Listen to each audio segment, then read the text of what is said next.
Hi friends, did you know there is more Lost Terminal available? Head on over to patreon.com/lostterminalpod and join our membership community. We are 100% funded by our members and will never run ads. There are 4 bonus episodes available right now, as well as behind-the-scenes updates, free shirts, and even an extra Lost Terminal podcast. That would be lovely of you. Hello world, I have good news and bad news. Mission Day 78. The good news is that Amelie Kotov successfully tested the iron engine for the first time. She has worked for many weeks. It seems to have been successful, though we don't have nearly enough iron to run the whole ship. The engine could store many tons of iron, whereas we tested with the tiny amount that was in Linda Knorr's laboratory. But this was just enough for a positive result. The engine worked perfectly, Amelie reported. The iron burned very well in the oxygen-rich environment of the engine.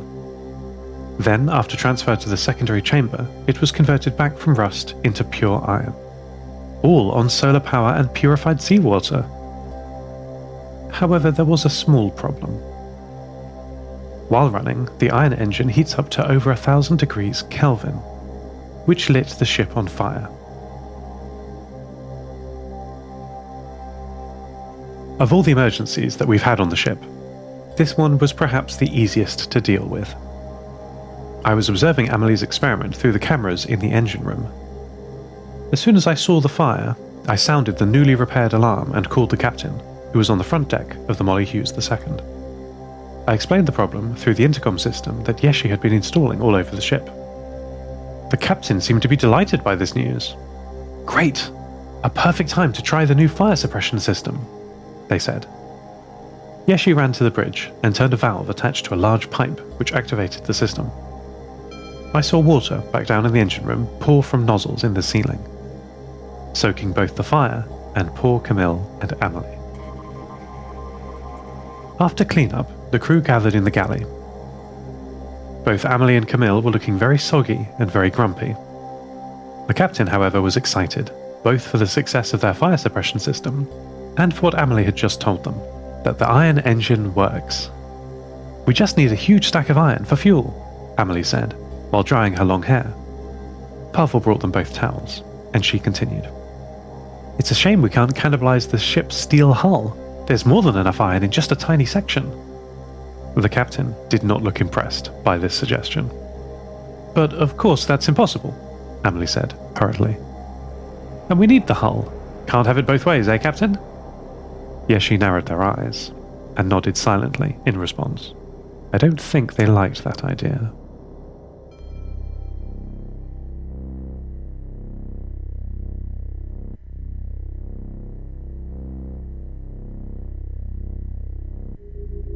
The crew voted to keep the iron engine, and not break it down for parts, to repair the old steam engine. I was conflicted about this decision. I'm so anxious to reach Antarctica, but I acknowledge that the iron engine is a marvel of technology. If we could only find fuel for it. I am very frustrated that, once again, I could be of no help in an emergency. The fire required decisive tactical action. Had I been alone, and the fire overtaken the ship, that would have been it. It's dangerous, being alone. I have asked the captain if they can automate the fire suppression system, so that I can activate it myself. They are going to do that for me. But that still only fixes this one issue. Must I forever be a child? Desperately clutching at the coattails of my human friends every time there is an emergency I can't handle? Though I'm grateful for my life, there are constraints on it. I can't walk around and experience the world directly. I have to have sweet little Maddie's help. There's a concept I've read about that I think of a lot. In philosophy, there is an important distinction between the thing and the word for the thing. When we talk about a pipe, we must critically examine if we are talking about the word, the concept, or an actual pipe in front of us. Typically, day to day, we talk in symbols, in words. My name is Seth, but that's not me. That sort of thing.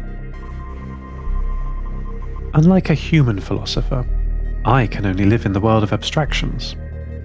I can't experience the world directly, like you can. I can only process abstract knowledge from one form to another. This offers certain advantages in clarity and speed of thinking, but when my input data does not correctly model the world, my conclusions can be entirely wrong. Does this happen to you, too?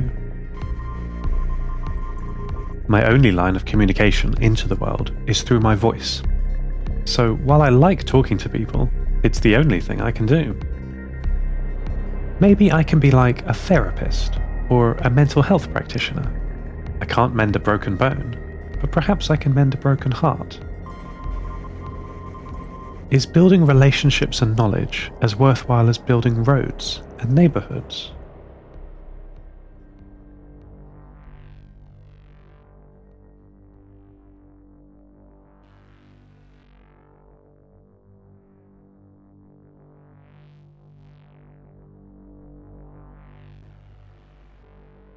The storm has blown itself out.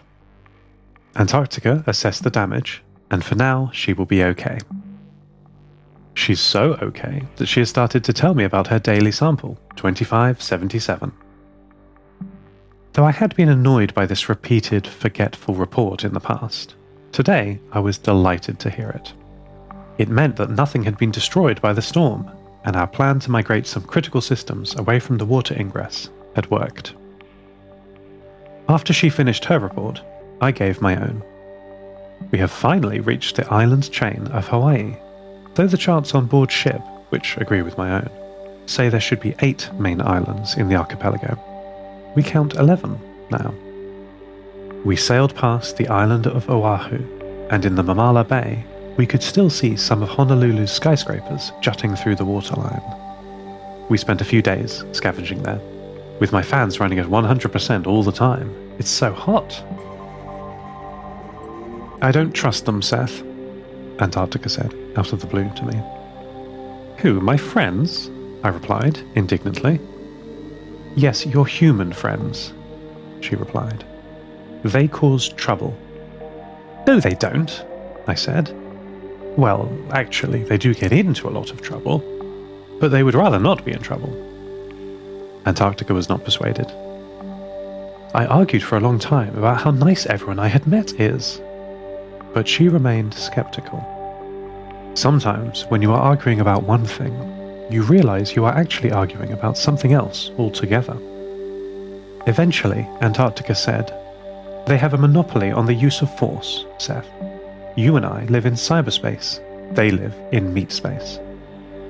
I did not know what to say, and Antarctica continued.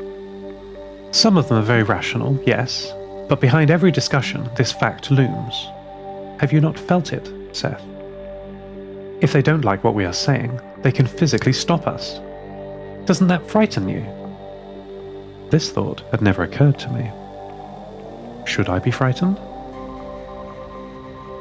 One of the founders of the Electronic Frontier Foundation, John Perry Barlow, wrote in his essay, A Declaration of the Independence of Cyberspace, We must declare our virtual selves immune to your sovereignty, even as we continue to consent to your rule over our bodies.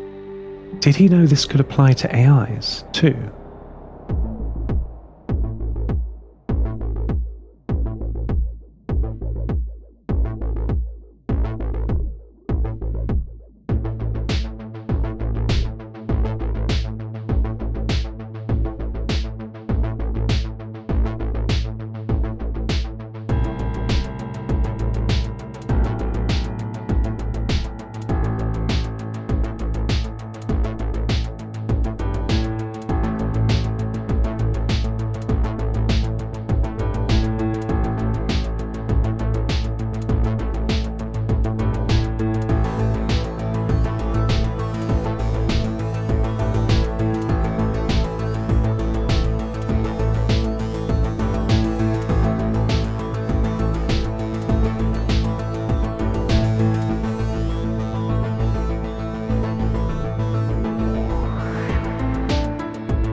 Captain Yeshi returned to my data center in the early hours of that morning.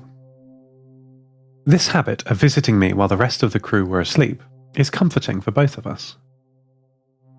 I don't need much sleep, and it appears the captain doesn't either. I'm an AI, I said to them. So if I'm only doing simple processing, I don't need much sleep. But you're human. How do you sleep so little? Yeshi sat on the folding metal chair that was next to my rack of systems. I'm a hacker, Yeshi began. That means I like understanding things, seeing how they work. This same curiosity extends to my own body and my own mind. Yeshi told me a story of when they were a teenager. They started experimenting, as teenagers often do, with staying up all night. But unlike their friends, Yeshi did it for science. By the way, you can always tell the difference between science and messing around by if the person is writing down their results. While they were doing this experiment, they noticed two things. One, being awake for more than 24 hours impacted them more than being drunk on distilled fermented tea. And two, after more than 72 hours, they naturally fell into a rhythm of being awake for 4 hours and then crashing for 20 minutes. As with many scientific discoveries, Yeshi's didn't start with a eureka moment, but a "that's weird" moment.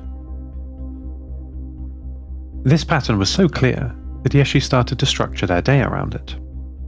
Waking up at 6 a.m, then a 20-minute sleep every 4 hours. The 6-10-2 system, Yeshi calls it, because the numbers work for both AM and PM. In this way, Yeshi has been awake for 20 hours every day for years. No wonder they are so productive. Yeshi told me about their dream theory. The moment my head is on the pillow, they explained, I'm dreaming. And so I dream for about 2 hours every 24, which I think is about as much as I would do in a normal 8-hour sleep. I think dreams are the only portion of sleep that the brain actually needs for rest. I theorize that the other 6 hours of sleep are just my body resting. Evolutionary laziness. I can't be lying around, there's science to do. We laughed together until it was time for Yeshi's next phased sleep. I realized that this is why ship time is Central European time, so the captain's rigid nap schedule isn't affected by the sun. Maybe I will try 6 little sleeps to organize my thoughts and memories 1/6 at a time. No time like the present. Ends transmission. Lost Terminal is written and produced by Namtao. Credits narrated by Lucy Stringer. Subscribe to the podcast on Spotify, iTunes, or your favorite network. For bonus content, seasonal gifts, and other perks, support us at patreon.com/Lost Terminal Pod. That would be lovely of you. Follow us on Twitter at Lost Terminal Pod, and check out the store at lostterminal.com for shirts, posters, and other merch. For more information on polyphasic sleeping and to find the best schedule for you, visit polyphasic.net. Lost Terminal will return next week.